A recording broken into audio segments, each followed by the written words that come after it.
नमस्कार, मी डॉक्टर श्रुती थिटे. आजच्या व्हिडिओमध्ये आपण सोरियासिस या स्किन डिसीज बद्दल बघणार आहोत. मॉडर्न सायन्सनी याला ऑटो इम्युनी डिसीज म्हटलेलं आहे. म्हणजे काय, तर या व्याधीमध्ये तुमचं स्वतःचं शरीरच तुमच्या विरुद्ध, तुमच्या अगेन्स्ट काम करतं.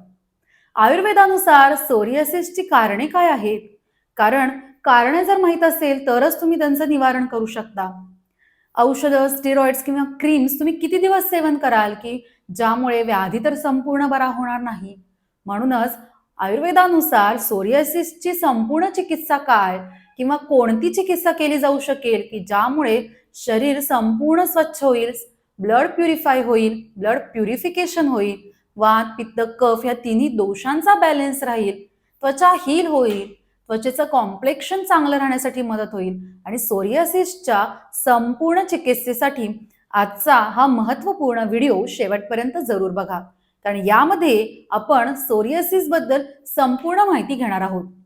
तुमच्या फॅमिलीमध्ये कुणाला जर अशा प्रकारची समस्या असेल तर त्यांच्यासोबत हा व्हिडिओ जरूर शेअर करा. चला तर आजचा हा माहितीपूर्ण महत्त्वपूर्ण व्हिडिओ सुरू करूया.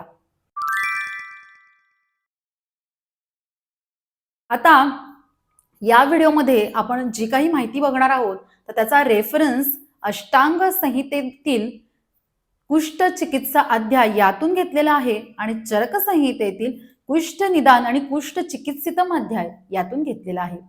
आयुर्वेदामध्ये काय सांगितलेलं आहे तर कुष्णाती इति कुष्ठम, म्हणजेच ज्या व्याधीमध्ये शरीरातील त्वचा खराब होते, शरीरातील त्वचा दूषित होते, त्या व्याधीला कुष्ठ असं म्हटलेलं आहे. आता कुष्ठाचे 11 प्रकार सांगितलेले आहेत आणि त्यातील केटिव कुष्ठ आणि एक कुष्ठ यांची जी लक्षणं आहेत, यांचे जे सिम्पटम्स आहेत तर ते सोरियासिसचे मिळते जुळते आहेत. आयुर्वेदामध्ये काय सांगितलेलं आहे तर कोणत्याही व्याधीची चिकित्सा करताना निदान परिवर्जनम करण्यास सांगितलेलं आहे. म्हणजे काय, तर ज्या कारणांनी व्याधी निर्माण होत आहे त्या कारणांचा त्याग करायचा, ती कारणं दूर करायची. चला बघूया की त्वचा रोग होण्याच्या संदर्भात किंवा सोरियासिसच्या संदर्भात ते उत्पन्न होण्यामागची कारणं काय आहेत. तर सगळ्यात पहिलं कारण आहे ते म्हणजे विरुद्ध अन्नपानानी. म्हणजे काय, तर विरुद्ध आहार, इनकम्पॅटिबल फूड. आजकाल कळत न कळत आपण असे बरेच पदार्थ किंवा बरेच फूड कॉम्बिनेशन सततच घेत आहोत. उदाहरणार्थ सांगायचं झालं तर दुधाच्या चहासोबत खारट पदार्थांचं सेवन करणे. आता तुम्ही नाश्त्याला जर पराठा, खाकरा यांसारखे पदार्थ घेत असाल आणि त्यासोबत जर दुधाचा चहा घेत असाल तर हे विरुद्ध आहार आहे. किंवा दुधासोबत फळे घेत असाल, हे देखील विरुद्ध आहार आहे. म्हणजे सर्व प्रकारचे मिल्कशेक्स हे विरुद्ध आहार आहेत. आता एक दिवस जर तुम्ही हे सेवन करत असाल तर याने काही त्रास होणार नाही, याने काही नुकसान होणार नाही. पण सततच रेग्युलरली किंवा लॉंग टर्म मध्ये तुम्ही जर अशा प्रकारचे पदार्थ सेवन करत असाल तर याने मात्र नुकसान होणार आहे आणि त्वचारोग होणार आहेत. दुसरं कारण म्हणजे द्रव स्निग्ध गुरुनीच. म्हणजे काय, तर द्रव म्हणजे काय, तर एक्सेसिव्ह लिक्विड डाएट. तुम्हाला तहान नाही आणि तरीही तुम्ही खूप जास्त प्रमाणात पाणी पित आहात, खूप जास्त दूध, ज्यूस किंवा सूप यांचं सेवन करत आहात. स्निग्ध म्हणजे काय, तर फ्राईड फूड, तळलेले पदार्थ सतत घेत असाल. गुरु म्हणजे काय, तर पचण्यास जड पदार्थ, हेवी टू डायजेस्ट फूड, की ज्यामध्ये उडदाची डाळ, गूळ, तीळ यांचं सेवन करत असाल. दही रोज खात असाल तर या सर्वांमुळे काय होणार आहे, तर शरीरामध्ये जाठराग्नी जो आहे तर तो मंद होणार आहे. खाल्लेल्या अन्नाचं व्यवस्थित पचन होणार नाही आणि हा अपाचित आहार असाच शरीरात राहिल्याने आम तयार होणार आहे. आणि आयुर्वेदामध्ये आम्हाला गरविष म्हटलेलं आहे. म्हणजे हे स्लो पॉइझन आहे आणि की जे भविष्यात त्वचाविकार निर्माण करणार आहे. त्यानंतर आहे ते म्हणजे शीतोष्ण आहार. म्हणजे गरम आणि गार पदार्थ एकत्र घेणं किंवा उन्हातून फिरून आलेला आहात आणि आल्याला लगेचच तुम्ही थंडगार पाण्याचं सेवन करत असाल. इंडायजेशन आहे, अजीर्ण अवस्था आहे आणि तुम्ही जेवण करत असाल किंवा खूप आहार करून, खास करून हेवी मिल्क घेऊन तुम्ही व्यायाम करत असाल, वेग धारण करत असाल, मल, मूत्र, उलटी यांसारख्या वेगांना शरीरामध्ये रोखून धरत असाल किंवा दिवास्वाप म्हणजे दिवसा झोपत असाल तर या सर्वांमुळे शरीरामध्ये अग्निमंद होणार आहे आणि याचा परिणाम त्वचा, रक्तधातू, मांसधातू, लसिका, लसिका म्हणजे काय, तर लिम्फॅटिक ड्रेनेज यावर होणार आहे आणि ओव्हरऑल तुमच्या शरीरावर होऊन तुम्हाला त्वचा विकार होणार आहे. आता इथे त्वचा विकार किंवा सोरियासिसच्या संदर्भात अनुवंशिकता देखील कारणीभूत आहे. म्हणजेच तुमच्या आई-वडिलांना जर सोरियासिस असेल, तर मुलांमध्ये देखील अशा प्रकारच्या समस्या किंवा लक्षणे निर्माण होणार आहेत. इथे इमोशनल डिस्टर्बन्सेस पण महत्वाचे आहेत. म्हणजे स्ट्रेस, एन्झायटी असेल, खूप चिंता करणे, खूप शोक करणे यामुळे देखील त्वचा विकार होतात. हे मॉडर्न सायन्सने देखील सिद्ध केलेलं आहे आणि आयुर्वेदामध्ये पण अशा प्रकारचे वर्णनं मिळतात. आता बघूया की सोरियासिसची लक्षणे काय आहेत. तर वात, पित्त, कफ या तिन्ही दोषांच्या प्रधानतेनुसार किंवा डॉमिनन्सनुसार त्यांची लक्षणे दिसणार आहेत. आता शरीरामध्ये वात दोष वाढला असेल तर काय लक्षणे दिसणार आहेत? तर त्वचा खूप रुक्ष झालेली आहे, ड्रायनेस आहे, शरीरामध्ये पण ड्रायनेस खूप आहे आणि त्वचा काळवंडलेली दिसणार आहे. पित्ताधिक्य असेल तर काय दिसणार आहे? तर त्वचेच्या ठिकाणी जळजळ असणार आहे, रेडनेस असणार आहे, त्वचेमधून स्त्राव खूप येणार आहे आणि स्त्रावाला दुर्गंधी देखील खूप असणार आहे. कफाधिक्य असेल शरीरामध्ये तर काय लक्षणं दिसणार आहेत? तर त्वचा थंड जाणवणार आहे, त्वचेच्या ठिकाणी जडपणा, चिकटपणा दिसणार आहे आणि शरीराला किंवा त्वचेला खाज खूप सुटणार आहे. आता सोरियासिसमध्ये काय होतं तर नवीन त्वचा निर्माण होण्याचा जो नॉर्मल स्पीड आहे तर तो खूप जास्त झालेला असतो.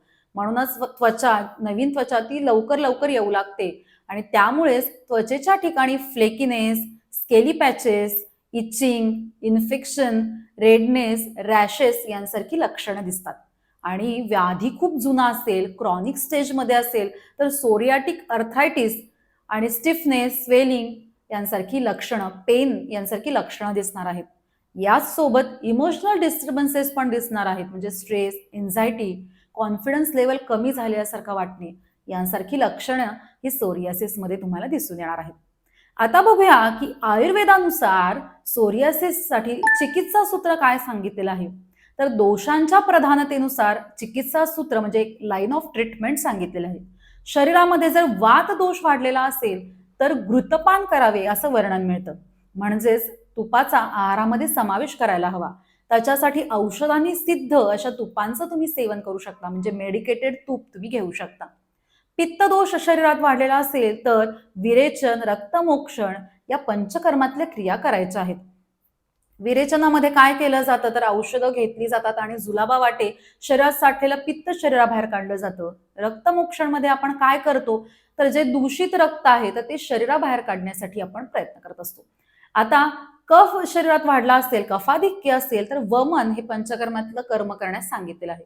वमनामध्ये काय केलं जातं तर औषधी द्रव्यांद्वारे म्हणजे उलटीद्वारे शरीरामध्ये जे वाढलेला कफ आहे तर तो शरीराबाहेर काढण्याचा आपण प्रयत्न करतो. तुम्हाला जर स्ट्रेस, एन्झायटी यांसारखी लक्षणं असतील तर तुम्ही नस्य, शिरोधारा यांसारख्या क्रिया ह्या करू शकतात. आता इथे पंचकर्म चिकित्सा किंवा शोधन चिकित्सा करणं का महत्वाचं आहे? तर शरीरात खूप दोष वाढलेले आहेत आणि तुम्ही औषधं घेत आहात. आपल्याला औषधं घेतल्यानंतर व्याधी कमी झाल्यासारखा वाटतो, परंतु तो पुन्हा उद्भवतो. पुन्हा काही दिवसांनी, काही कालावधीनंतर समस्या, ती लक्षणे निर्माण होतात. पंचकर्माद्वारे काय होतं तर शरीरात साठलेले जे दोष आहेत तर ते शरीराबाहेर काढले जातात आणि त्यातूनही जर काही दोष शरीरात राहत असतील तर ते औषधांद्वारे आपण कमी करतो. त्यामुळेच व्याधी बरा होतो आणि तो पुन्हा उद्भवत नाही. म्हणूनच व्याधी पुन्हा उद्भवू नये म्हणून पंचकर्म चिकित्सा करणं अत्यंत फायदेशीर आहे. चला बघूया की सोरियासिससाठी आयुर्वेदामध्ये काय चिकित्सा सांगितलेली आहे. तर सर्व प्रकारच्या त्वचा रोगांसाठी कडू रस म्हणजे तिक्त रस अतिशय फायदेशीर आहे असं सांगितलेलं आहे. यामध्ये महातिक्तक, तिक्तक घृत हा अतिशय फायदेशीर आहे तुमच्यासाठी. महातिक्तक घृतामध्ये काय आहे तर कुटकी, हिरडा, बेहडा, आवळा, नीम, गुळवेल, इंद्रजव, नागरमोथा यांसारख्या गुणकारी आयुर्वेदिक औषधांचा समावेश आहे. आता याचं सेवन कसं करायचं तर 1 चमचा यापैकी घृत तुम्ही किंवा तूप तुम्ही गरम पाण्यामध्ये एकत्र करून सकाळी उपाशीपोटी सेवन करायचंय. मात्र तुमची व्याधी किती स्वरूपात आहे किंवा किती क्रॉनिक स्टेजमध्ये आहे त्यावरून त्याचा डोस किती असायला हवा, ड्युरेशन किती कालावधीसाठी तुम्ही हे घ्यायला हवं, यासाठी जवळच्या वैद्यकीय सल्ला घेणं अत्यंत गरजेचं आहे. कडूरसाचं सेवन करायचंय म्हणजे कडूरस पोटात जाण्यासाठी आपण कडुनिंबाच्या ज्या काड्या आहेत त्या चावून चावून खाऊ शकतो. आठवड्यातून 2 ते 3 वेळा तुम्ही जर असं करत असाल तर आपोआपच कडूरस तुमच्या पोटात जाणार आहे. आता अंघोळ करताना पण तुम्ही कडुनिंबाची काही पाने चुरगळून पाण्यामध्ये टाकू शकता किंवा याचा काढा करून तो अंघोळीच्या पाण्यात एकत्र करून याने अंघोळ करू शकता की लोकली पण याचा चांगला तुम्हाला फायदा होणार आहे. आता कडूरस पोटात जाण्यासाठी तुम्ही कडू भाज्यांचं सेवन करू शकता की ज्याच्यामध्ये कारल्याची भाजी आहे तर ती तुपामध्ये शिजवून तुम्ही याचं सेवन करायचं आहे. आता कडू रस ज्यावेळी आपण घेतो त्यावेळी वात दोष शरीरामध्ये वाढतो, म्हणूनच ती तुपामध्ये शिजवून घ्यायची आहे की जेणेकरून शरीरामध्ये स्निग्धता राहील आणि वात दोष कमी होईल. शरीरात पित्त दोष वाढला असेल किंवा त्वचेच्या ठिकाणी जळजळत असेल, उष्णता खूप असेल, रेडनेस खूप असेल, तर अशा वेळी तुम्ही ज्येष्ठ मधाच्या चूर्णाचं सेवन करू शकता. ज्येष्ठ मध वात आणि पित्त दोष कमी करतं आणि त्याच्यात स्निग्धताही आहे. याच्यासाठी ज्येष्ठ मध चूर्ण अर्धा चमचा दिवसातून 2 वेळा सकाळी उपाशी पोटी किंवा जेवणापूर्वी अर्धा तास तुम्ही याचं सेवन करू शकता. त्याचप्रमाणे कामदुधा रस याच्या 2-2 गोळा दिवसातून 2 वेळा घेऊ शकता. अविपत्तिकर चूर्ण 1 चमचा अविपत्तिकर चूर्ण रात्री झोपण्यापूर्वी गरम पाण्यात एकत्र करून घेऊ शकता. याने काय होईल की शरीरात जे वाढलेलं पित्त आहे तर ते शरीराबाहेर जाण्यास मदत होणार आहे. त्याचप्रमाणे तुम्हाला जर सांध्यांच्या ठिकाणी वेदना असतील म्हणजे सोरायटिक अर्थरायटिस सारखी जर लक्षणं असतील तर तुम्ही दशमूळ काढा, दशमूलारिष्ट, महारासनाधिक काढा यांचा 15 ते 20 ml कोमट पाण्यातून सेवन करू शकता. आता इथे मी जी काही औषधं सांगितली तर ते सेफली तुम्ही घेऊ शकता, मात्र तुमच्या व्याधीनुसार, तुमच्या प्रकृतीनुसार याचा डोस किती असायला हवा, किती कालावधीसाठी तुम्ही हे सेवन करायला हवं, यासाठी वैद्यकीय सल्ला जरूर घ्या. आता व्याधी झाल्यानंतर, ती बरी झाल्यानंतर पुन्हा उद्भवू नये, त्याचा रिकरन्स होऊ नये किंवा तुमची इम्युनिटी चांगली राहावी याच्यासाठी तुम्ही रसायनांचं देखील सेवन करू शकता, रसायन औषधांचं देखील सेवन करू शकता. याच्यामध्ये आवळ्यापासून तयार केलेला च्यवनप्राश हा अतिशय उत्तम आहे. त्याचप्रमाणे रसायन चूर्ण देखील घेऊ शकता की त्याच्यामध्ये गोखरू, गुळवेल आणि आवळा या औषधांचे चूर्ण तयार करून तयार केलं जातं आणि याचं देखील तुम्ही सेवन दररोज करू शकता. यामुळे काय होईल की तुमची इम्युनिटी वाढणार आहे आणि व्याधीपासून तुम्ही तुमचं संरक्षण करून घेणार आहात. आता सोरियासिस मध्ये काय होतं तर त्वचेवरती पॅचेस तयार होतात, तर त्याच्यासाठी तुम्ही लोकली काय अप्लाय करू शकता तर दोषांच्या कमी अधिक्यानुसार तुम्ही याचा वापर करू शकता. त्याच्यात जर कफ आणि पित्ताधिक्य असेल म्हणजे त्वचेच्या ठिकाणी जळजळत असेल, उष्णता असेल, खाज खूप सुटत असेल तर तुम्ही नीम तेल वापरू शकता. कफ वाताधिक्य असेल म्हणजे त्वचा काळवंडलेली आहे, खाज खूप सुटते, रुक्ष झाली आहे त्वचा, तर यावेळी तुम्ही एरंड तेल वापरू शकता. पित्त दोष वाढलेला आहे तर अशा वेळी तुम्ही शतधौत घृत वापरू शकता. शतधौत घृत म्हणजे काय तर 100 वेळा धुतलेलं तूप की जे शरीरातलं पित्त कमी करण्यासाठी अतिशय फायदेशीर आहे.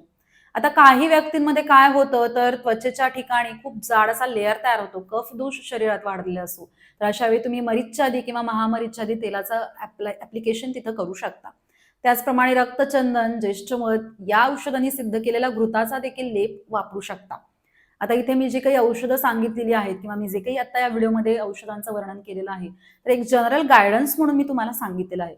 मात्र तुमची प्रकृती, तुमची विकृती, तुमच्या व्याधीचं स्वरूप यानुसार किती कालावधीसाठी तुम्ही ही औषधं घेतली पाहिजेत, कोणत्या प्रकारची औषधं घेतली पाहिजेत, त्यांचा डोस काय असायला हवा, याच्यासाठी वैद्यकीय सल्ला जरूर घ्या. आता बघूया की सोरियासिस झाला असेल किंवा सोरियासिस होऊच नये म्हणून कोणतं पथ्य पाळणं किंवा आहारामध्ये कोणत्या गोष्टींचा समावेश करणं गरजेचं आहे. मगाशी आपण जी कारणं बघितली तर त्यामध्ये जो काही आपण आहार वर्णन केला आहे तर त्या प्रकारच्या आहाराचं सेवन करू नका. आम्ल, लवण आणि कटू रसाचं सेवन करू नका, म्हणजे आंबट, खारट आणि तिखट पदार्थांचं सेवन करू नका. आता आम्ल रसामध्ये तुम्ही आवळा किंवा गोड डाळिंबाचं सेवन मात्र करू शकता आणि लवण म्हणजे खारट रसामध्ये तुम्ही सैंधव नक्कीच सेवन करू शकता. त्याचप्रमाणे उडीद डाळ, गूळ, तीळ, दही यांचं सतत सेवन करू नका किंवा जास्त प्रमाणात याचं सेवन करू नका. तुम्ही मुगाची डाळ, मसूर यांचं सेवन करू शकता. गहू, जव या धान्यांचं सेवन करू शकता. कडू रसाचं सेवन जरूर करा. याच्यामध्ये कारल्याची भाजी असेल किंवा त्रिफळा चूर्णाचं सेवन नक्की करा. जो आहार पचण्यास हलका आहे अशा आहाराचं सेवन मात्र नक्की करा. आजच्या व्हिडिओमध्ये आपण बघितलं की सोरियासिस उत्पन्न होण्यामागची कारणं काय आहेत, त्याची लक्षणं कोणती, त्याच्यावर आपण काय उपचार करू शकतो आणि पंचकर्मातल्या कोणत्या चिकित्सा यावर केल्या जातील. हा माहितीपूर्ण, महत्त्वपूर्ण व्हिडिओ आवडला असेल तर जास्तीत जास्त लोकांपर्यंत हा शेअर जरूर करा. तुमच्या काही शंका असतील तर कमेंट बॉक्समध्ये नक्की विचारा.